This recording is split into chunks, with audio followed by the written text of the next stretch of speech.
Bienvenue dans 5 minutes au musée Rolin. Les animaux fantastiques. La mythologie gréco-romaine, puis les récits merveilleux du Moyen-Âge nous racontent des aventures où les animaux peuvent être monstrueux, effroyables, méchants, fabuleux ou fantastiques. Ils permettent aux personnages de dépasser leurs limites, de supporter les souffrances morales ou physiques pour sortir vainqueurs et plus forts des épreuves. C'est le fameux et éternel combat du bien contre le mal. Au musée Rolin et à la cathédrale Saint-Lazare sa voisine, des sculptures ou des peintures nous racontent ces étranges histoires où les monstres combattent les humains. La légende de Marguerite d'Antioche, qui vécut au IIIe siècle, raconte qu'elle fut martyrisée car elle avait fait vœu de virginité en refusant les avances du préfet romain Olybrius qui voulait l'épouser. Avalée par un terrible monstre, elle réussit, grâce à une petite croix, à transpercer le ventre du dragon. Dans cette sculpture du XVe siècle attribuée à Jean de la Huerta, le dragon aux ailes de chauve-souris et à la queue s'enroulant contre la robe semble apprivoisé par une Marguerite triomphante dont il tient un pan de la tunique dans la gueule. Il est même quelquefois représenté tenu en laisse.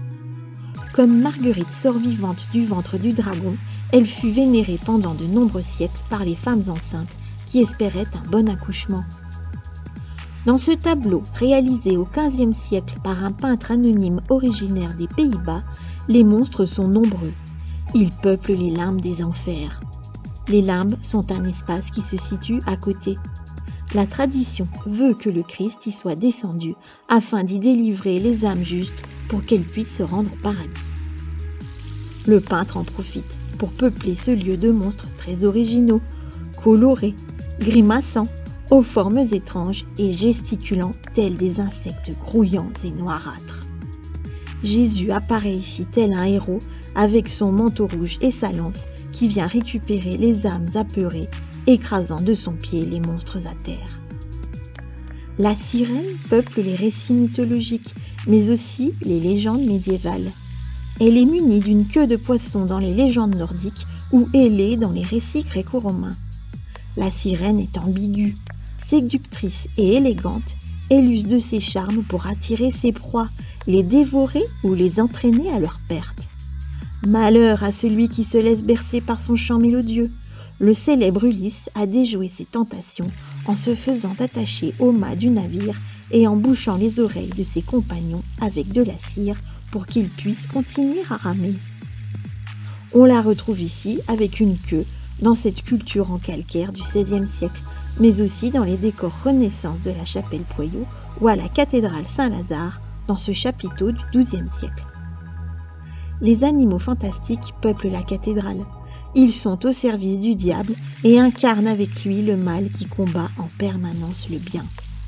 On retrouve le griffon, au corps de lion et à la tête d'aigle. Il combat un homme à terre qui trouve néanmoins la force de lui enfoncer une épée dans le ventre. Le lion, à la gueule déchirée par Samson, ne survivra pas à la force du héros, tout comme l'hippogriffe à tête d'oiseau et sabot de cheval, ou le basilic, ce coq à queue de serpent né d'un œuf de coq. On raconte qu'il fait mourir tous les êtres qui tombent sous son regard ou son haleine. Pour le tuer, le héros doit avoir un bouclier en forme de loupe qui renvoie son regard tel un rayon laser. Les oiseaux fantastiques ont 3 têtes ou à la fois des plumes et des écailles. Le mâle peut prendre forme presque humaine, c'est le diable à la chevelure de feu, souvent accompagné du serpent. Les masques grimaçants du tombeau de Lazare semblent refléter la noirceur des hommes en renvoyant leur propre image. Dissimulés dans les feuillages, ils sont aussi décoratifs qu'inquiétants. Enfin, mi-humains, mi-monstrueux, les anges sont des êtres célestes créés par Dieu pour l'accompagner ou réaliser des missions. Ces créatures dotées d'ailes qui définissent leur nature et illustrent leurs fonctions sont extraordinaires. On les retrouve dans de nombreux récits où ils protègent ou avertissent les personnages d'un danger. Cette statue en bois polychrome du XVIe siècle tient un petit réceptacle qui contenait autrefois les reliques d'un saint, destiné à protéger ou guérir celui ou celle qui l'implorait.